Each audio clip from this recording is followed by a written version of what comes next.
Un entrepreneur, c'est forcément par définition un dépressif.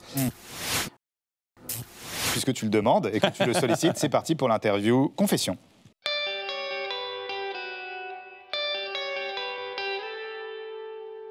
Alors Jean-Pierre, l'interview Confession, nous sommes dans un confessionnal, donc tu dois absolument répondre sans langue de bois, mais je crois que ce n'est pas ton habitude, en étant le plus sincère possible. Mais parce que tu as été exceptionnel pendant cette émission, parce qu'on a vraiment adoré échanger avec toi, on te donne un joker. Donc tu as le droit, une fois, de ne pas répondre à une des questions. Est-ce que tu es prêt ? Parfait, je suis prêt. Jean-Pierre, quelle est ta phrase favorite en interview ? En fait, moi, je ne prépare pas les interviews, donc parce que je considère que finalement, c'est un brainstorming. Après, ma phrase favorite en interview, donc ça tient souvent donc, à des mots au partage, à l'expérience, à l'immersion. Voilà des mots que j'ai employés, je pense, au cours de l'interview. Est-ce que parfois, tu as envie de tout arrêter ? Oui. Ah bah oui. Ah bah ça, il faut le dire. C'est-à-dire que le nombre de... un entrepreneur, c'est forcément par définition un dépressif. Parce que tu as une charge mentale permanente qui parfois te font dire j'en ai ras la casquette et donc je voudrais effectivement faire autre chose. Des fois, la formule j'en ai plein le dos. Moi, il y a des soirs où j'ai mal au dos. Et je me dis mais cette formule, elle est vraiment excellente. Tu vois, donc, et pourtant, je ne fais pas des travaux physiques. Donc oui, bien sûr, que j'ai voulu arrêter plein de fois. Il y a une phrase qui est géniale donc, de Lao Tzu qui dit donc l'homme qui... regarde le passé, donc est dépressif. Celui qui regarde le futur est anxieux. Et donc, seul le présent t'apaise. Mais nous, entrepreneurs, on doit jongler avec les trois en permanence. L'entrepreneur qui n'anticipe pas le futur, bah, il n'avance pas. Celui qui n'est pas conscient de ce qui s'est passé donc, avant, eh ben, il n'a pas le socle, les fondations donc, pour continuer donc, à avancer. Et puis, la gestion du délivré quotidien fait partie de ton action. Et donc, bah, déjà, cette grammaire en fait, du business te met sous pression en permanence. Donc, évidemment, il y a des fois, si tu es lucide et sincère avec toi-même ou tu as envie d'arrêter. Jean-Pierre, est-ce que tu as déjà triché pour réussir quelque part ? C'est maintenant que tu pourrais utiliser le joker. Non, mais j'ai sûrement triché. Attends, moi, je suis pas d'une morale à toute épreuve. Toi, je pense qu'en sincérité, si tu veux, tout le monde a triché dans sa vie. C'est-à-dire que j'ai peut-être triché un dimanche matin à la boulangerie pour passer devant quelqu'un. J'en sais rien. En tous les cas, si tu veux, ce qu'il y a de certain, c'est que je n'ai jamais trompé personne. Voilà. Ça, c'est très important. C'est-à-dire que tromper quelqu'un, c'est promettre la même chose à deux personnes différentes, sachant que tu pourras pas, tu vas forcément en flouer une des deux. Voilà. Moi, en tous les cas, si j'ai parfois, effectivement, donc, jouer avec la réalité des situations, mais je n'ai jamais, je pense, entraîné des gens dans le malheur avec moi. Voilà. Et quelle est l'erreur que tu ne referais jamais ? Bah, de ne pas vendre assez tôt. Je pense que j'ai pris beaucoup de risques dans ma vie. Je n'ai jamais raisonné en termes de patrimoine. Et ça a peut-être été un de mes défauts. Parfois, j'ai refusé des associations, etc.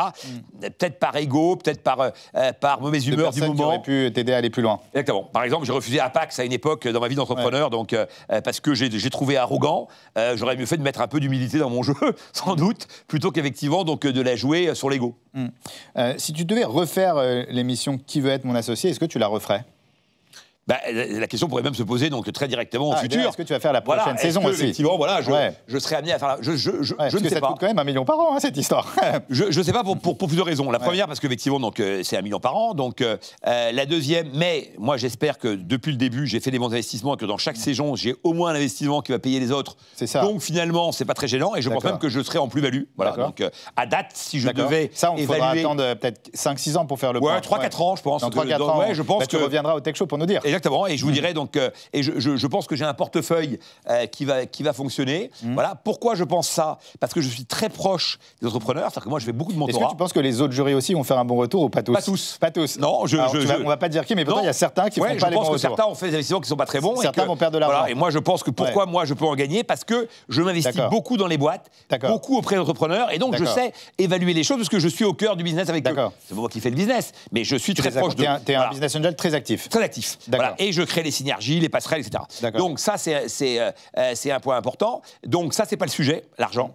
Le deuxième sujet, c'est plutôt le temps consacré justement à ces investissements. Et à chaque fois, en fait, ça s'ajoute. Quand tu fais de la télé-réalité, normalement, donc la saison après, tu repars à zéro. Oui. Mais non, tu dois suivre les boîtes d'avant. Les précédentes. Et donc, quatrième sujet, j'ai quand même une boîte donc, où j'ai engagé plein de gens derrière moi. Donc, Fairmove, dont je m'occupe à 90%. Vous êtes combien de personnes aujourd'hui chez Fairmove ? On est une quarantaine. D'accord. On a une quarantaine avec toutes les boîtes rachetées. Donc, on a beaucoup d'enjeux. Et donc, j'ai aussi des actionnaires donc, auprès de qui je me suis engagé à un certain nombre de choses. Et donc, je dois délivrer maintenant, effectivement, tout ça. Et puis, dernière chose, est-ce qu'ils vont me réinviter ? On ne sait pas. On l'espère en tout cas. Est-ce que parfois tu as l'impression d'être un peu réac dans l'émission ? Et c'est assumé? Ah, dans l'émission? Ouais. Non, mais je suis un peu réac tout court. D'accord. Tu vois, pas que dans l'émission. D'accord. Je suis réac dans le sens, effectivement, où il y a un certain nombre de choses qui me sont chères, comme le respect, l'éducation, tu vois, donc la discipline, etc., etc. Par exemple, il y a des gens qui viennent, les mains dans les poches, et j'ai l'impression qu'ils se foutent un peu de notre gueule, parce que ils n'ont même pas préparé l'émission. Je pense que alors que c'est un énorme, pour eux, c'est une énorme opportunité. C'est une énorme opportunité. Ils prennent la place de quelqu'un d'autre. C'est ça. Parce qu'il y a 50 entrepreneurs, si, tu vois, t'aurais pu être quelqu'un de sa place. Et puis nous, on va investir 1h30 de concentration extrême, parce que à la fin, quand tu fais une conclusion, tu vas essayer donc d'expliquer pourquoi tu vas pas, et que ça donne un éclairage à celui à qui tu parles. Et donc on fait l'effort. Moi, il n'y a aucun cas où je me dis dès le départ, ah non, ça m'intéresse pas. Je vais roupiller pendant 1 heure. Non, moi je trahis pas. Je trahis pas mon rôle, et la raison pour laquelle effectivement donc je suis là, donc j'attends aussi des autres qu'ils en fassent autant. Si tu avais une lampe magique, tu ferais quel vœu? Bon, je ferais le vœu moi, si tu veux, donc toute la mission que je me donne, donc c'est d'essayer, donc au travers du tourisme, de créer les conditions d'un monde apaisé. Et donc, si j'avais une lampe magique, j'essaierais de créer les questions, de régler les 3 grands problèmes de l'humanité, la faim, donc le carbone, l'accès à l'eau et la dignité humaine, donc 4 même. Tu vois, j'en rajoute un. Est-ce qu'il y aurait cru le petit Nadir en te voyant aujourd'hui? D'abord, je vais te dire.